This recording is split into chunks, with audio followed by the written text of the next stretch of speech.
Hello बच्चों, let's read the question first. The first human drug made using recombinant DNA technology was glyphosate, TPA, insulin और erythropoietin. हमें बताना है सबसे पहली ऐसी ड्रग कौन सी थी जो RNA टेक्नोलॉजी के थ्रू बनी थी यहाँ पर इन चारों में से। तो जो यहाँ पे की कॉन्सेप्ट हम यूज करेंगे वो ह्यूमुलिन का यूज करेंगे। ह्यूमुलिन जो थी ये थी, इसका फुल फॉर्म होता है ह्यूमन इंसुलिन। Human insulin. पहले के लोगों को जब डायबिटीज होती थी तो डायबिटीज के लिए हमें क्या चाहिए होता है, डायबिटीज में इंसुलिन का लेवल मोस्टली कम हो जाता है, तो उन्हें जो इंसुलिन होती थी ना ये हम बाहर से देते थे। तो पहले तो क्या होता था, कडावर यानी जो डेड बॉडीज होती है, ह्यूमन डेड बॉडीज, उनसे इंसुलिन निकाल करके दी जाती थी। बट फिर देखने को मिला कि लोगों को रिएक्शन होने लगे तो ये बंद कर दी।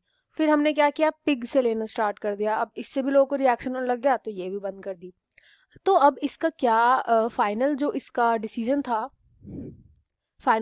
डिसीजन था वो क्या लिया गया कि हम रिकॉम्बिनेंट डीएनए टेक्नोलॉजी का यूज करते हैं। मतलब कि हमने जो ओरिजिनल जीन होता है जो इंसुलिन बनाता है, ओरिजिनल जो जीन होता है उसका हमने सीक्वेंस निकाल लिया कि ये सीक्वेंस होता है जो हमारी इंसुलिन को क्रिएट करता है। इस सीक्वेंस को हमने लैब में क्रिएट किया।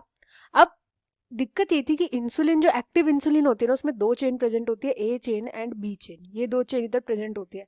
तो इनको ना अलग अलग बनाया गया रिकॉम्बिनेंट टेक्नोलॉजी को यूज करके।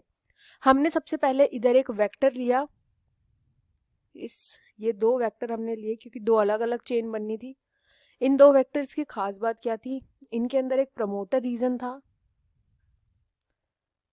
प्रमोटर रीजन यहाँ पर बीटा गैल का जीन था। एंड इसके बाद इस सेक्शन में हमने अपना ए चेन का जीन जो है वो जोड़ दिया। सेम दूसरे में था, ये प्रमोटर रीजन था, यहाँ पे बीटा गैल का जीन था, एक एंजाइम होता है बीटा गैलेक्टोसाइडेस उसका जीन, एंड देन यहाँ पे बी चेन। ऐसे करके हमने दो वेक्टर्स लिए। इन दोनों वेक्टर्स का हमने डाल दिया ई कोलाई के अंदर। ये ई कोलाई था हमारा होस्ट। इसके अंदर जब हमने ट्रांसफॉर्म कर दिया एंड इस ई कोलाई को आगे जाकर के कल्चर किया, कल्चर करने के बाद हमें प्रोटीन मिल जाता है। बट हमें याद रखना है कि उसके साथ ये बीटा गैल भी तो एसोसिएटेड होगा, ये बीटा गैल भी इसी के साथ आएगा। तो अब जब हम चेन एसोसिएट करते थे, जब हम निकालते थे तो ये तो होती थी हमारी ए चेन, बट उसके साथ आगे ये एंजाइम भी चिपका हुआ मिलता था बीटा गैल का। तो ये हो गई हमारी ऐसी ए चेन भी मिलती थी, फिर अगेन बीटा गैल के साथ चिपका हुआ मिलता था ये बी चेन। अब हमें क्या करना था, इसको हटाना था, इस बीटा गैल के एंजाइम को हटाना था। तो अब हम इसको रिएक्ट करवाते हैं साइनाइड ब्रोमाइड के साथ। CNBR के साथ हमने इसको जब रिएक्ट करवाया उससे हमारे पास ये खाली ए चेन एंड खाली बी चेन आ जाती थी। ए चेन और बी चेन आ गई। अब हमें बस इन दोनों चेन को जोड़ना था। तो अगर हम अपना स्ट्रक्चर देखें इंसुलिन का तो ये दोनों की दोनों चेन जुड़ी हुई होती है बाय डाइसल्फाइड बॉन्ड। तो हमारी ये हो गई ए चेन, ये बी चेन, एंड इनके बीच में हमने डाइसल्फाइड बॉन्ड्स के थ्रू इनको जोड़ दिया।